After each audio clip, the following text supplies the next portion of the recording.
410 sprint car engines are expensive, and they're not easy to come by even if you have the cash in hand. Today, we'll dive into a very closed system of builders and who you can and probably can't get engines from. Let's go.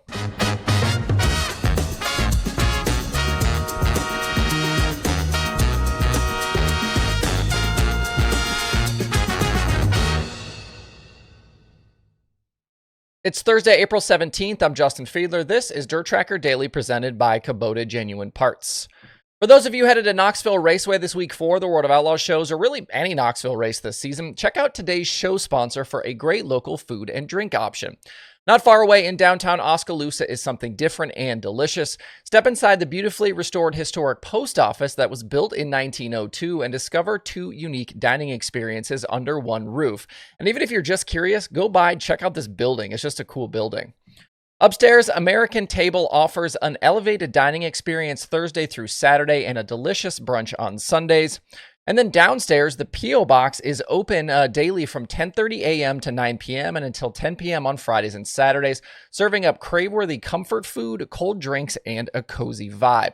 Come taste the charm at American Table and the P.O. box, where history meets flavor in the heart of Oskaloosa.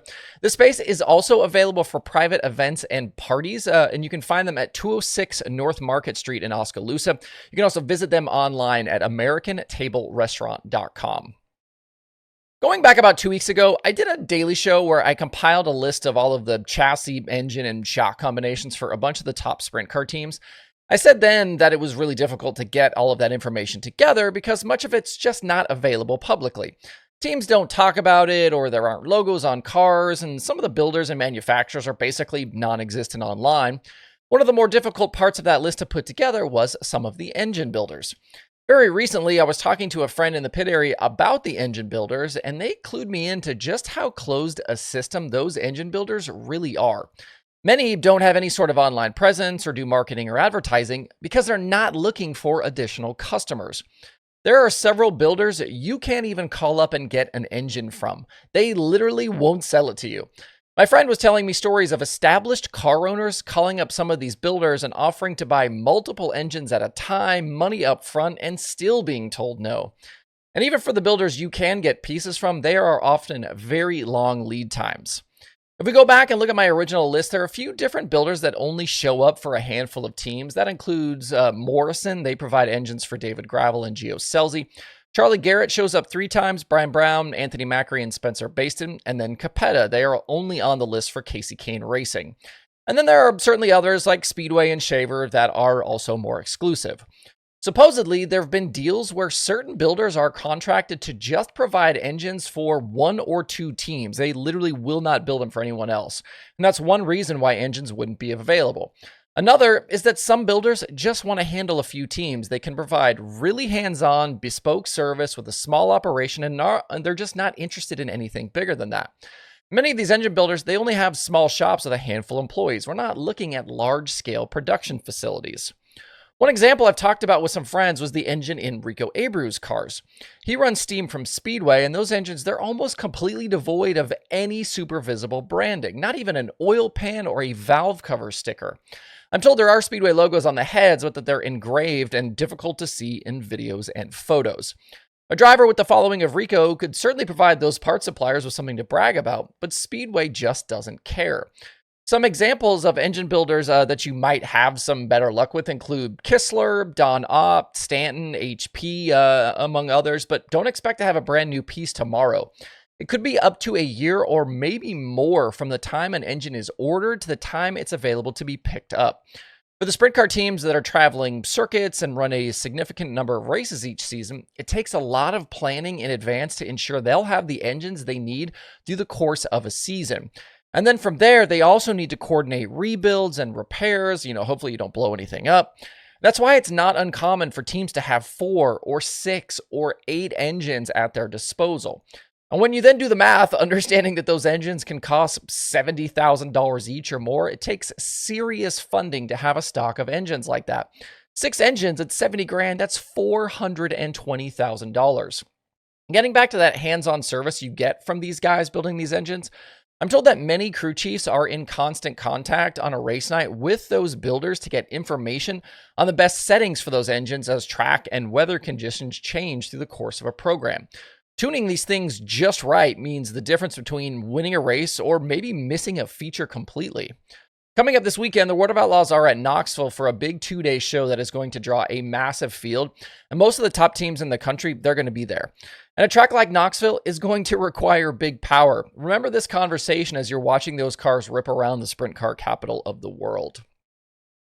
All right, let's run through a bunch of your dirt racing viewing options this weekend. As I just said, the Outlaws are at Knoxville Friday and Saturday. The track is open tonight as well for practice. I see folks ask all the time what it would take to get a co-sanctioned World of Outlaws high limit race now that we've had the split, and weekends like this are probably the closest thing you're going to get. All of the Outlaws, the Knoxville and Midwest best, most of the top high limit teams, plus guys like Kyle Larson coming in. David Gravel enters the weekend as the championship leader by 64 points over Carson Macedo, with Logan Schuchart not far behind in third. Buddy Kofoid and Sheldon Hodenshield still trying to gain back some ground as well in fourth and fifth.